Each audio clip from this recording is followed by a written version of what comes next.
The mouth massage. I definitely thought that was weird, but I can very easily imagine that feeling very good. This is a review of the Netflix original reality series Bling Empire, Season 1, Episode 3, What's in Anna's Shower? I'm your host, Kay, and we're going to keep talking about what a sweetheart Kane is.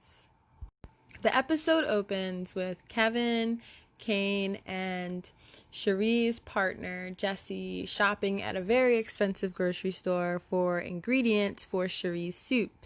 Now, I believe Cherie is going to attempt to make a fish maw soup, which explains why the price tag is so high. Fish maw is a very expensive delicacy, and the soup is supposed to promote health and good fortune in Chinese culture.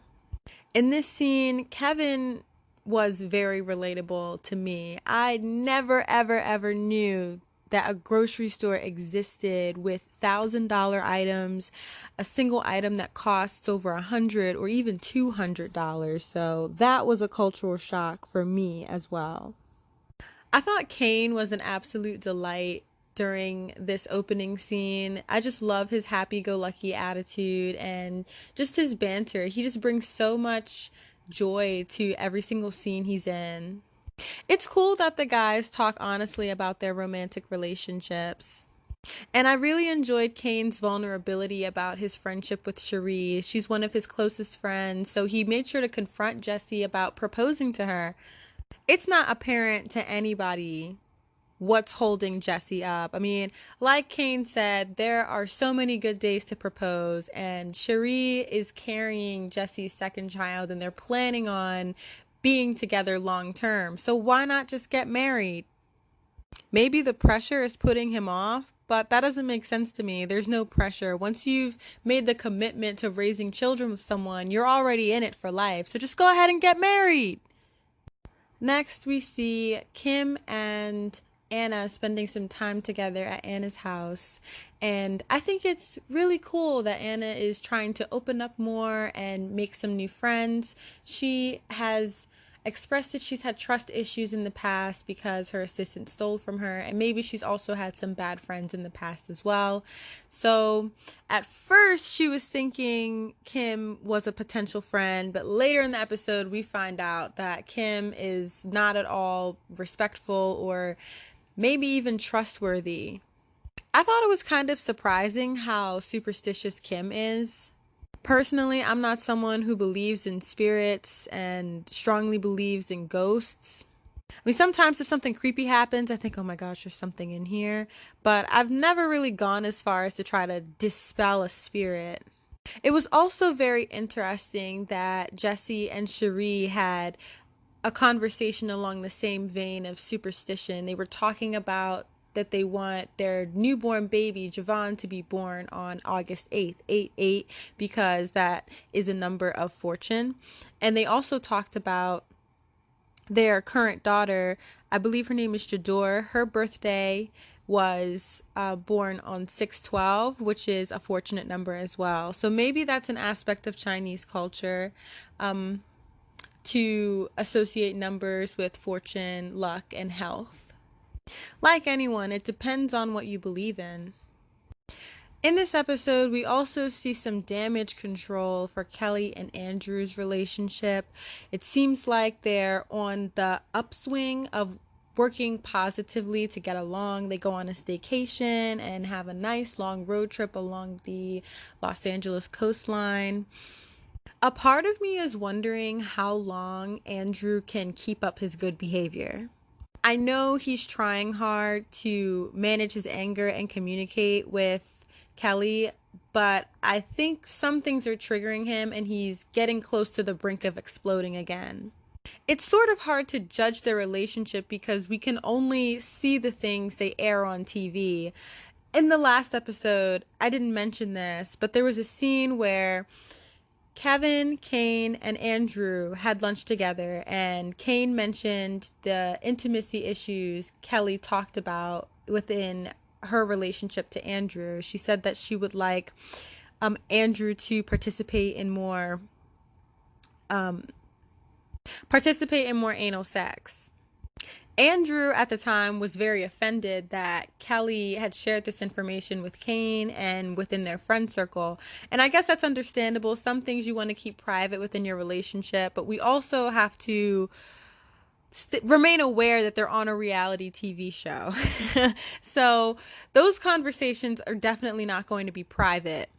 Then that privacy issue with Andrew reoccurs in episode 3 when he seems to have a problem with Kelly talking about Andrew's rage during the trip at Paris.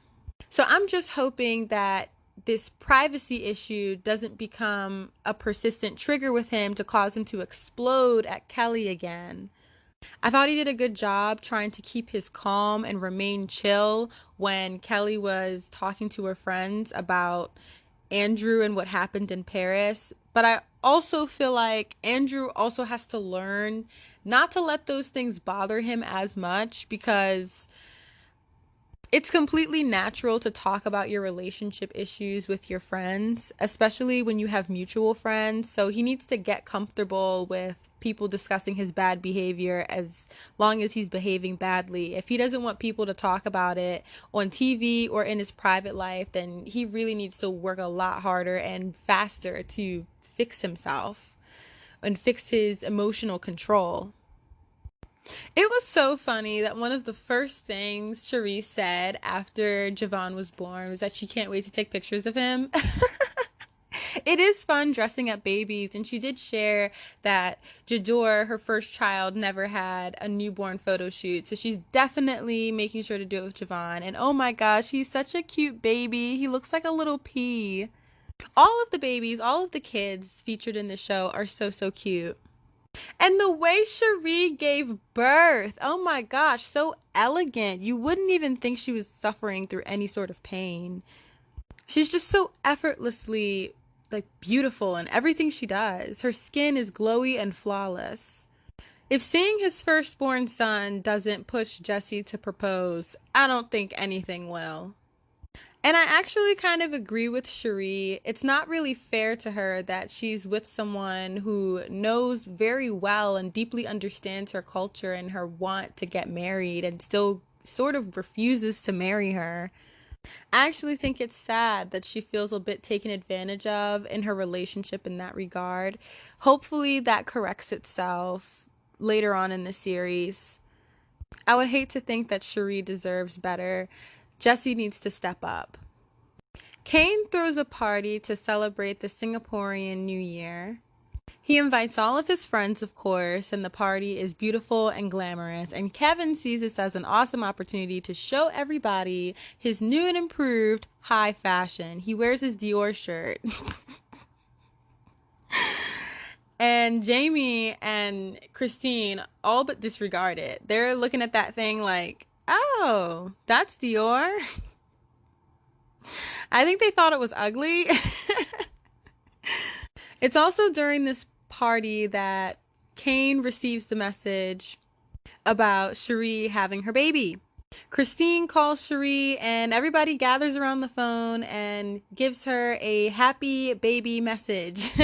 Or they sing happy baby through the phone for Cherie, which is so sweet, and I wish I had friends like that. Nothing was better than Anna chiming in saying that she wants Cherie's placenta. But you know what? I'm pretty sure Cherie's placenta is high quality. I mean, after that fish maw soup, come on. That placenta is clearly potential for the best facial money can buy. I actually didn't know that you could use a placenta for a facial. I thought it was ground up into pills and taken as like a vitamin, but maybe there are multiple uses for it. It's definitely proven to have multiple health benefits. On a real note, Anna was serious about getting that placenta. Did you catch at the end? She was willing to buy it off Cherie. So far, I've been loving the mixture of Asian culture on Bling Empire. The next segment in the show is Anna hosting a party at her home. She invites her friends over for basically a spa day, and Kevin is once again amazed that there are more servers than there are guests. I think I would be too. I mean, once again, Kevin is not a poor boy. He's actually a millionaire as well. He's just not as rich as the other people there. So I guess it's just amazing to think, oh, I'm doing well in life, and then bump into some other people and see, oh, they're doing really well at life. Like they're winning the race. Kim says that she wants a massage and leave it to Kevin to hop on the massage table and take her turn. She ended up deserving it. Kim started acting a trip. I don't understand why she thought it was acceptable to walk through someone's home. Anna has welcomed her to her home for a party, and they're acquaintances, associates, sure, but they're not quite friends. So obviously, they don't have the sort of relationship where Kim should even feel comfortable walking around or even entering Anna's home without her permission. Then Kim has the gall to go upstairs with her friend. She goes upstairs and she walks into her bedroom, looks around, and then she walks into Anna's private bathroom, finds a penis pump, and she's loud and snickering about it with her friend. I just think this behavior is just incredibly disrespectful, and it's truly an invasion of privacy. And then she encourages her friend to throw the penis pump out of the window. Now, I don't want to exclude her friend from any of this bad behavior. I think he's just getting less of the blame because we haven't seen him on screen as much, so we're not as connected to him as we are to Kim. But she was clearly like the leader in this bad behavior because he asked her, like, do you think this is rude? Is this okay? Is Anna all right with us going up here? And Kim gave him every permission. Clearly, he was working against his good conscience because he was listening to Kim, but Kim wasn't really being respectful or regarding Anna's privacy at all. So Kim is definitely more to blame for the violation than her friend is.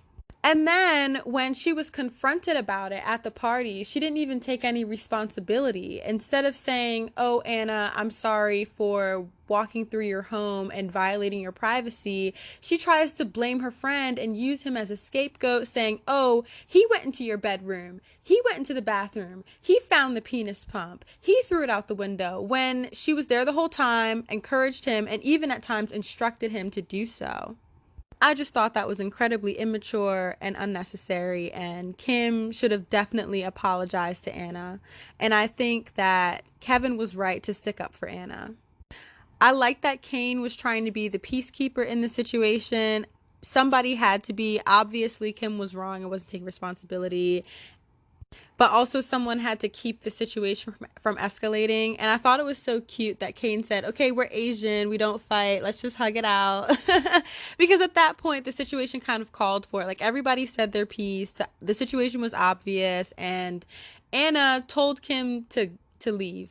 And that's all that needed to happen after that. I hope Anna wasn't embarrassed by that. I don't think she should be embarrassed because that pump was found in her private bathroom. Also, I thought it was disgusting that Kim's friend went into Anna's shower with his shoes on. That's nasty. Once again, Empress Anna handles herself and these petty situations with grace. Christine was also acting a trip in this episode. I mean, she always is, but she was acting a trip in this episode. I felt like she was trying to dig for information from Cherie. When she spotted Cherie's promise ring, Cherie was quick and clear to say, oh no, it's not an engagement ring. This is an old ring. I've worn it before. I just pulled it out again because I haven't worn it in a while. But this is a promise ring from Jesse. We're not engaged. That conversation took an interesting avenue to Chinese culture and how shameful it is for a woman to be pregnant out of wedlock.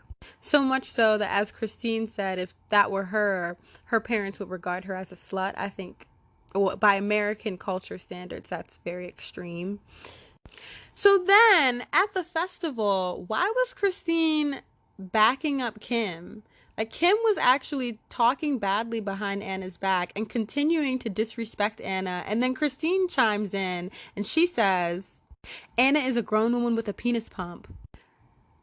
Okay, come on, Christine. Did you really have to jump at that opportunity to disrespect Anna? Like, that just lets you know how powerful Anna is. Even when she's not around, people are still trying to get at her, and they're just flailing and failing at it. This episode kind of ended with a small fire.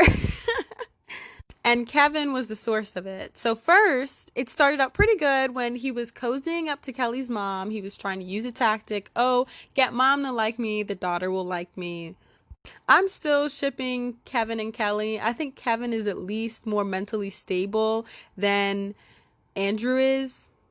I thought it was so funny earlier in the episode, Kane was saying that Kevin isn't very intelligent. And in the previous episode, Kevin was saying that Andrew isn't very intelligent. He even called him a douche. So maybe intellectually they're on the same level, but I think emotionally Kevin is probably more mature than Andrew is. And for that reason, he's a better suitor for Kelly. Later in the episode, or at this festival, that's when things get hot. Anna's penis pump becomes a topic of conversation again. And that becomes a topic of conversation because Anna's not at the party. So everyone addresses, okay, Anna was probably invited, but she decided not to come because of that whole situation. Maybe she's upset with a few of the people who were there who disrespected her home. So in this moment, I think Christine actually asked a valid question about the penis pump. Where exactly would you use something like that if you had it? And then the guy, I'm not sure of his name, he explains that it was a hydro penis pump, so you need water to actually use it. So then, okay, it makes sense to have it in the shower. So it's not so scandalous after all, right? Especially since the guy who picked it up and threw it out the window actually has one. I think it was just disrespectful, most of all, that Kim really violated Anna's privacy to find it. So they're talking about this pump again, and Kevin gets annoyed, and he says that Kim and her friend need to apologize to Anna, to which I agree. They should apologize to Anna because they did violate her space. So Kim gets defensive, and she kind of goes at Kevin and says, oh, he's defending his sugar mama. I thought once again, Kim was out of line. Anna is just a good friend to Kevin, first of all. And second of all, she was a good friend to Kim too. It's just Kim obviously didn't take her seriously, just plain old didn't respect her, or just took her kindness for weakness. One of the three or all three. Kim goes on to say, oh, I would back up my sugar mama too. I don't know if I'm being overly sensitive about this because I just so dislike Kim's behavior about the situation. But was that a jab at the fact that Kevin has the least amount of money out of all of them? Kim does have a point. Anna doesn't seem to be as offended as Kevin is. But truth be told, that's not even Anna's way. I mean, she's not really someone, so far in the series, who's going to lash out at you. She's just going to stop dealing with you, which is a more mature way to do things for this sort of situation. But that doesn't mean that she's not upset at Kim's actions. I think Kevin is justified to stand up for Anna, and I think it's a testament to what a loyal and true friend he is, unlike Kim. Well, at least unlike what we've seen of Kim in the series. We can't really judge who she really is as a person. We can only judge her on-screen character. Yeah, so I think Kim kept antagonizing Kevin, and then Kevin goes on to say, who raised you, wolves? And Kim gets so offended and throws a drink in his face. That, once again, was out of line. Kim just, in my opinion, her boundaries aren't that of most people. I think she lacks boundaries in some regards. So when Kevin gets the drink thrown in his face... he was clearly like raging, but he handled it pretty well. You know, sometimes when someone throws a drink in your face, you feel like you want to hit him. But Kevin kind of like, even though he was still mad, he managed to keep his cool enough. And then Kane, intervenes, diffuses the fight, and gets Kevin out of there. So we'll see where the episode picks up for episode 4. But that... oh my gosh. The worst part of that for me was Christine like joining in the jesting. I just felt like, okay, let's not have a party on Anna or at her expense. Like, the disrespect is just completely uncalled for. Stay tuned for my next review of Bling Empire. Keep up with the chat on social media at Lonely Loquate on Twitter, Instagram, and TikTok. You can also check out the blog, lonelyloquacity.wordpress.com. I'm your host, Kay. Thank you for listening.